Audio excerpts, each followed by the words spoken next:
తెలంగాణ రాష్ట్రానికి ముఖ్యమంత్రి ఎవరంటే ఎవరు అడిగినా కానీ రేవంత్ రెడ్డి అని చెప్తారు. రేవంత్ రెడ్డి అని చెప్తారు కదా.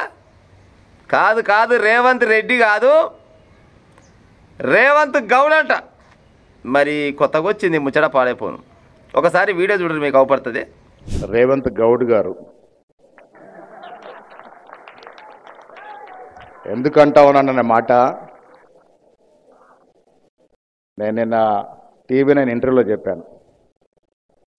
రేవంత్ రెడ్డి గారిని రెడ్డిగా కాదు, ఒక బీసీ నేతగానే చూస్తూ ఉన్నాం మేము.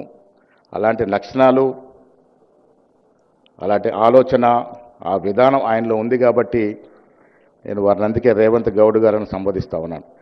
చూసిరు కదా వీడియోని. రేవంత్ గౌడ్ అనగానే కిలుక్కుని అవుతున్నాడు. ఆయన వాళ్ళు మన పొన్నం ప్రభాకర్ సార్, ఆయన పొన్నం ప్రభాకర్ సారు, రేవంత్ రెడ్డి సారు ముసి నవ్వులు అవుతారు. మనసులో ఉండొచ్చు, పాడైపోను నేను రెడ్డి పుట్టినట్టే గౌడానికి సంబోధిస్తున్నా అంటే అనుకోవచ్చు ఆయన మనసులో. కానీ ఇక బయటికి చెప్తాడు. రేవంత్ రెడ్డిని చూస్తారంట ఒక బీసీ ముఖ్యమంత్రి అవపడుతున్నట. గతంలో ఆయన ఏమో ఒక దళితుని ముఖ్యమంత్రి చేస్తాడు, ఆయనే దళితుడు అయ్యిండు. దళితుని ముఖ్యమంత్రి చేస్తానని కేసీఆర్, ఆయననే పెద్ద దళితుడు అయ్యిండు. ఈయన బీసీని ముఖ్యమంత్రి చేస్తా అంటున్నారు. మరి ఈయననే మరి బీసీకి చేస్తూ వస్తున్నారు. రేపటి నాడు కూడా కన్వర్టెడ్ బీసీ అవుతాడు, ఏం పాడుగాను అయితే అవుతారేమో. మరి ఈయననే ఆయననే బీసీ అంటే అయిపోయి ఏముంది మరిగా. అవునా మహేష్ గౌడ్ అన్న, నీ ఒక్కరికి పదవి వస్తే తెలంగాణ రాష్ట్రం మొత్తంలో బీసీలు బాగుపడ్డట్టేనా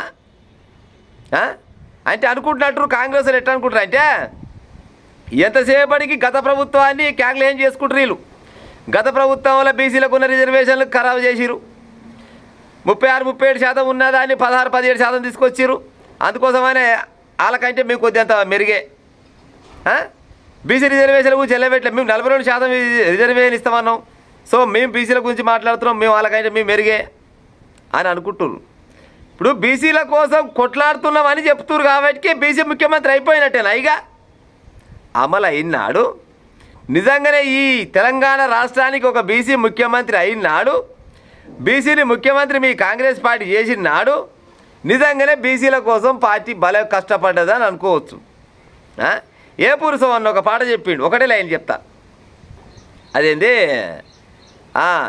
ఎంపీటీసీ సర్పంచ్ వార్డు మెంబర్ల చేసి ముఖ్యమంత్రి ప్రధానమంత్రి వాళ్ళ గుప్పెట్లో పెట్టుకొని రిజర్వేషన్ వస్తే తప్ప జనరల్ సీట్ ఎవడిచ్చే బహుజన మన బతికెన్నడు మారు అని గర్జించిండు ఏ పురుషం అన్నాయల.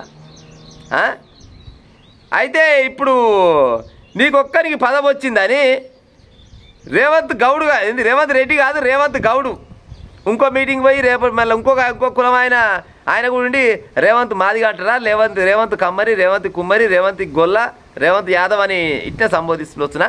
ఇక ఇట్టే శివలానందంతో ఇనుకుంటా పోతే బహుజన రాజ్యం వచ్చినట్టేనా ప్రజలారా. నిజంగా కూడా రేవంత్ రెడ్డిని రేవంత్ గౌడు, రేవంత్ యాదవ్, రేవంత్ బీసీ పలాను కులం అని పిలిచాలంటే ఈ రేవంత్ రెడ్డి నిజంగానే పక్కకు తప్పుకొని ఒక బీసీని ముఖ్యమంత్రిని చేస్తే అరే నిజంగానే బీసీల కోసం దమ్మున లీడర్ వచ్చిండ్రా మనకని అనుకుంటాం. ఈయనకు ఒక్కరికి వస్తానికి అయిపోయిందా చెప్పురి. మరి ఇంకోటి, ఇప్పుడు రేవంత్ రెడ్డి చుట్టూ ఉన్న అనుచరులంతా ఎవలాలు ఏ కులం వాళ్ళు ఉన్నారు చెప్పురి. కిందికెళ్ళి పై స్థాయి దాకా మొత్తం పార్టీలనే పెట్టుకోలేదు. ఇక తెలంగాణ పార్టీలనే కాదు ఆంధ్రకెళ్ళి కూడా తీసుకొచ్చుకున్న పార్టీలనే పెట్టుకోండు. మరి ఇక బీసీలకు మరి న్యాయం ఎట్ట చేస్తున్నట్టు మరి ఆయన అంటే మహేష్ గౌడ్ సార్ ఏమనుకుంటున్నాయంటే నాకైతే వచ్చింది తన కడుపు నుంచి దరిద్రం భాషే అన్నట్టుంది ఆయన కథ. మీరు ఎంతసేపటికి అదేది అయిపోయిన ఆయన మన కేసీఆర్ ముచ్చట వెళ్ళబెట్టి ఆయన ఏం వెళ్ళబెట్టలేదు, మేము వెళ్ళబెడుతున్నాం, మేము బీసీలకు ఎంతో కొంత మంచి చేస్తున్నాం అని నుక్కపోతా ఊతురు. కానీ అది కరెక్ట్ అయిన పద్ధతి కాదు.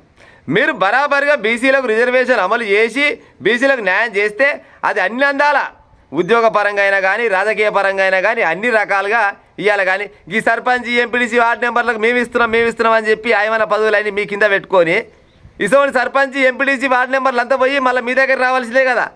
మరి ఆయమైన పదవి మీ దగ్గర పెట్టుకొని ఉత్త అన్నీ ఈ పొరకతాశీలు అన్నీ చేతిలో పెడితే మేము బీసీలకు న్యాయం చేసినామని సరిపోద్దా మహేష్ గౌడ్ సారు?